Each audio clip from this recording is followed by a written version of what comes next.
મુન્દ્રા તાલુકાના પત્રી ગામની સીમા વૃદ્ધની હત્યાની ઘટનાએ પંથકમાં ચકચાર મચાવી દીધી છે। પ્રાથમિક માહિતી મુજબ કુંદરોડી ગામના અબ્દુલ્લા હુસેન પઠાણ બકાલાની ફેરી કરવા નીકળેલ હતા, ત્યારે 5 જેટલા શખ્સોએ તેમના પર હુમલો કર્યો હતો। આ હુમલામાં લોખંડના પાઇપ વડે ગંભીર ઈજા પહોંચાડાતા તેમનું મોત નીપજ્યું હતું। પ્રાથમિક તપાસમાં સામે આવ્યું છે કે મૃતકે અગાઉ ઘર પાસે વાહનો પાર્ક કરવા બાબતે ઠપકો આપ્યો હતો।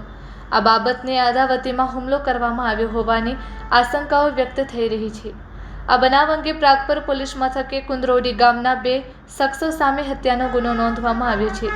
જોકે મૃતકના પરિવારે હુમલા 5 જેટલા લોકો સામેલ હોવાનો આક્ષેપ કરી વધુ લોકો સંડોવાયેલા હોવાની આશંકા વ્યક્ત કરી છે। પરિવારે એવા પણ આક્ષેપો કર્યા છે કે પોલીસ વધુ 3 વ્યક્તિના નામ લખતી નથી। બનાવની જાણ થતાં પોલીસ કાફલો ઘટના સ્થળે પહોંચી હતી।